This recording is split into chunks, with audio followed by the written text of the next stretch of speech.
আমি আজকে আপনাদের সাথে ভীষণ সুন্দর একটা কেকের রেসিপি শেয়ার করব। আর এই কেকটা হচ্ছে বেন্টো কেক। একটা ডিম দিয়েই তৈরি করা হয়। এক ডিম দিয়ে তৈরি করার কারণে একে বেন্টো কেক বলা হয়। আমি প্রায় অনেক দিন পরে অ্যাক্টিভ হয়েছি। তো চলুন মূল রেসিপিতে চলে যাই। প্রথমে আমি কেকটা বানানোর জন্য এখানে ময়দা নিয়ে নিচ্ছি। ময়দা নিয়েছি আমি এখানে 30 গ্রাম পরিমাণ। অবশ্যই চেলে নেওয়ার চেষ্টা করবেন। আর আমি আজকে না, আমি সবসময় গ্রামের মাপে মেপে নেওয়ার চেষ্টা করি। এখানে 2 গ্রাম পরিমাণ বেকিং পাউডার আছে। তারপর আমি এখানে সামান্য একটু চিমটি পরিমাণ লবণ দিয়ে দিচ্ছি। তারপর দিয়ে দিচ্ছি এখানে কর্নফ্লাওয়ার 5 গ্রাম পরিমাণ। আর এখানে আমি একটা ডিম ভেঙে নিয়েছি। ভুল করে আমি আগে ডিমটাকে ঘুটা দিয়ে ফেলেছি, যার কারণে দেখাতে পারলাম না। তো একটুখানি বিট করে নিব। সাদা একটু ফোম ক্রিয়েট হলে আমি এখানে দিয়ে দিব চিনি। তারপর এখানে চিনি আছে 20 গ্রাম। 20 গ্রাম চিনিকে আমি 3বারে ধাপে ধাপে দিয়ে দিব, একবারে দিতে যাবে না, নাহলে ডিমটা পানি ছেড়ে দিবে। তো আমি একটা ধাপে চিনি দিয়ে দিলাম। আর এই একটা ধাপে চিনি যখন গলে যাবে, আমি পর্যায়ক্রমে বাকি 2 ধাপে চিনি দিয়ে দিব।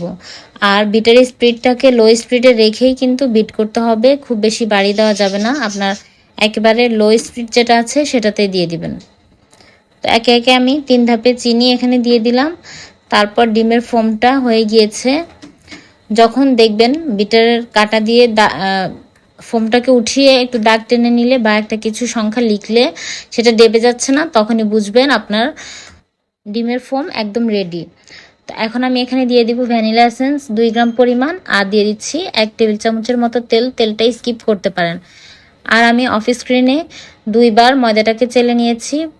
তারপর এখানে একবার চেলে চেলে দিয়ে দিচ্ছি। টোটাল আমি 3বার চালছি। যত বেশি চেলে নেবেন তত বেশি কেকটা আপনার সফট হবে।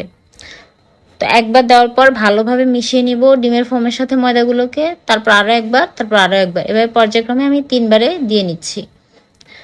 একটা স্প্যাচুলার সাহায্যে এভাবে করে দিচ্ছি যাতে কোনো শুকনো ময়দা ভিতরে থেকে না যায়। তারপর আমি ছোট প্রায় 3.5 ইঞ্চির মতো মোল্ডগুলো হবে, আমি 2টা মোল্ডের মধ্যে দিয়ে দিয়েছি। এই তো কেকগুলো হয়ে গিয়েছে। আমি ওভেনে বেক করেছি প্রায় 15 মিনিটের মতো, মাঝে রেখে 150 ডিগ্রি 60 ডিগ্রি তাপমাত্রায়। তো যখন ঠান্ডা হয়ে যাবে, ঠান্ডা হয়ে গেলে আমি কেকগুলোকে কেটে নিব। কেটে নিয়ে আমি ভিতরে সুগার সিরাপ দিয়ে দিচ্ছি। তারপর সুগার সিরাপ দেওয়া হয়ে গেলে আমি এখানে দিয়ে দিব ক্রিম। ক্রিমটা আমি রেডি করে নিয়েছি আগে থেকে। রেডি করা হয়ে গেলে এটাকে আমি নর্মাল ফ্রিজে রেখেছি ক্রিম। তো 2টা লেয়ার করে দিয়ে দিচ্ছি আমি আজকের বেন্টো কেকগুলোতে।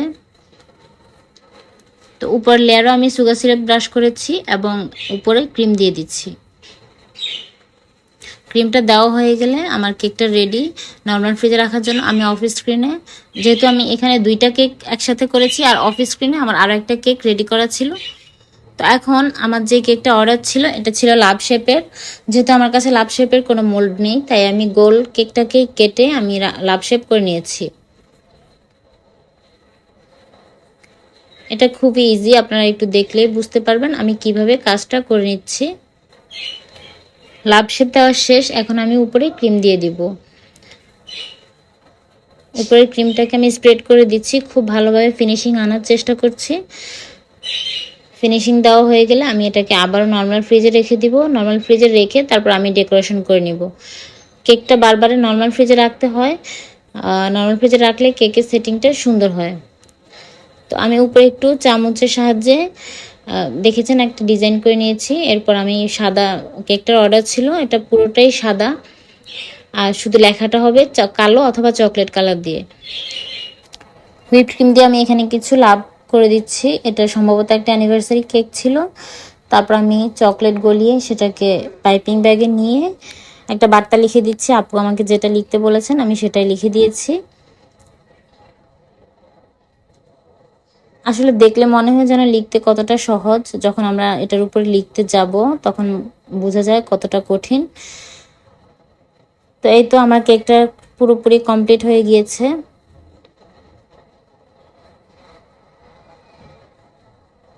আপনারা যে যেখান থেকে দেখছেন দয়া করে আমার ভিডিওতে কমেন্ট করবেন আপনারা কোথা থেকে দেখছেন, যাতে আমি আপনাকে পরবর্তী সময়ে পরবর্তী ভিডিওতে ধন্যবাদ জানাতে পারি।